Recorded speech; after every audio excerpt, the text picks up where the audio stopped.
দর্শক, দৈনিক খবরের কাগজের লাইভে স্বাগত জানাচ্ছি। আমি মাদারীপুর প্রতিনিধি রফিকুল ইসলাম।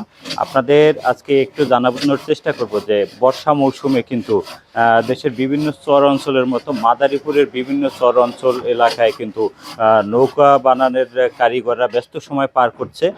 ইতিমধ্যে আমরা মাদারীপুর জেলার বিভিন্ন এলাকায় গিয়ে যতটা জানতে পেরেছি যে গত 2 মাস ধরেই কিন্তু নৌকা বানানোর খুবই ব্যস্ত সময় পার করছে এলাকার বিভিন্ন কারিগর এবং সূত্রধর সম্প্রদায়।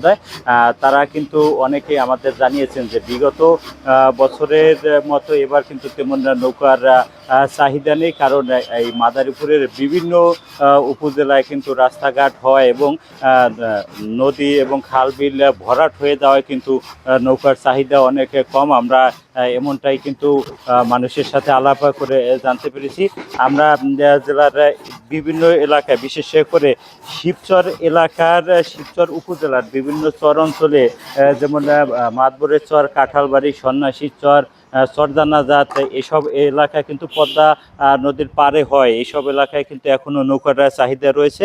আমরা এখন আছি শিবচর উপজেলার শিবচর পৌর এলাকার উপশহর এলাকায়, যেখানে কিন্তু এখনও এলাকার মানুষ এই নৌকা তৈরিতে ব্যস্ত সময় পার করেছে।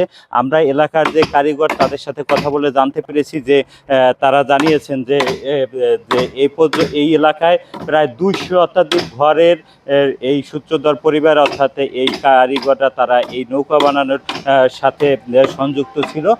কিন্তু এখন কালের পরিক্রমায় অনেকেই কিন্তু এই পেশা থেকে চলে যাচ্ছে, কারণ এই পেশায় এখন তেমন চাহিদা না থাকায়, এবং একটা নৌকা বানানো কিন্তু তারা আমাদের জানিয়েছেন যদি 7 থেকে 8 হাজার টাকা একটা নৌকায় খরচ যায়, কিন্তু বিক্রি হয় তার চেয়ে কম, অর্থাৎ বিক্রিতে 1 থেকে 1200 টাকা তাদের লাভ হয় একটা নৌকায়।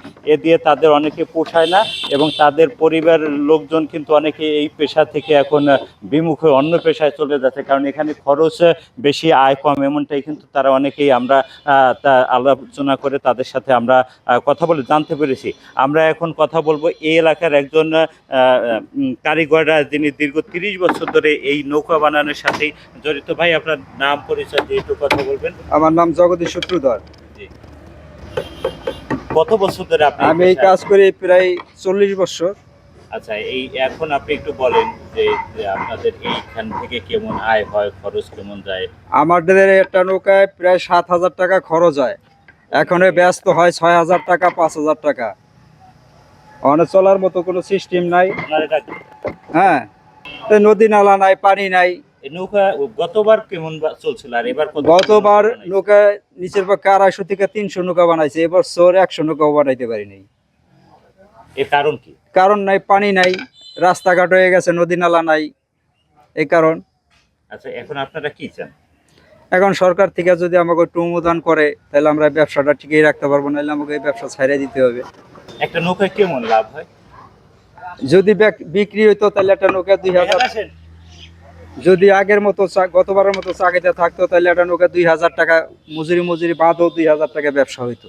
আর এখন ব্যবসা নেই, এখন আরো গেটের থেকে 1000 টাকা করে লস হইতে আছে। দর্শক, এতক্ষণ শুনলেন একজন কারিগরের কথা। আমরা এখন কথা বলবো আরো একজন কারিগরের সাথে। কাকা, আপনার নাম কি? অমর।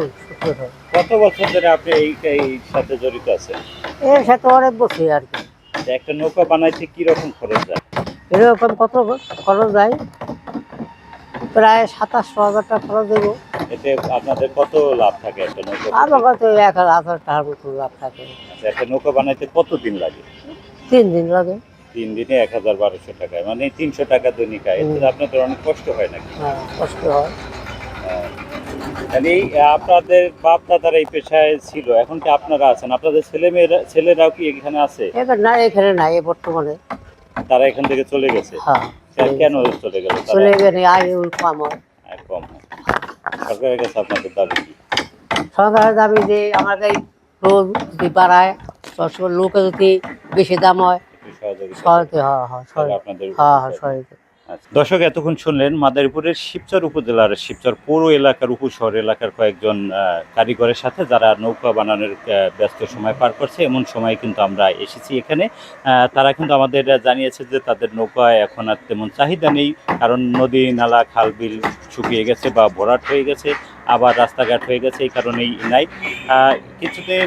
গতকাল আমি শিবচর উপজেলা নির্বাহী কর্মকর্তা HM ইবনে মিজান, তার সাথে আমি কথা বলেছি। তিনি আমাদের বলেছেন যদি এইরকম তাদের কোনো সমস্যা হয় তাহলে তারা যদি আমাদের সাথে যোগাযোগ করে, আমরা উপজেলার যুব উন্নয়ন কর্মকর্তা সহ বিআরডিবি বা বিভিন্ন অফিসের সাথে আলাপ করে তাদের যদি কোনো ক্ষুদ্র ঋণ দেওয়া যায় সেই বিষয়ে তিনি সহযোগিতা করবেন, এমনটাই আশ্বাস দিয়েছেন আমাদের। দর্শক, মাদারীপুরের নৌকা বানানোর এই ছিল আমার কাছে সর্বশেষ সংবাদ। পরবর্তী সংবাদ জানতে দৈনিক খবরের কাগজের সঙ্গেই থাকুন। ধন্যবাদ সকলকে। খবরের কাগজ, নিখাত, নির্ভীক, নিরপেক্ষ।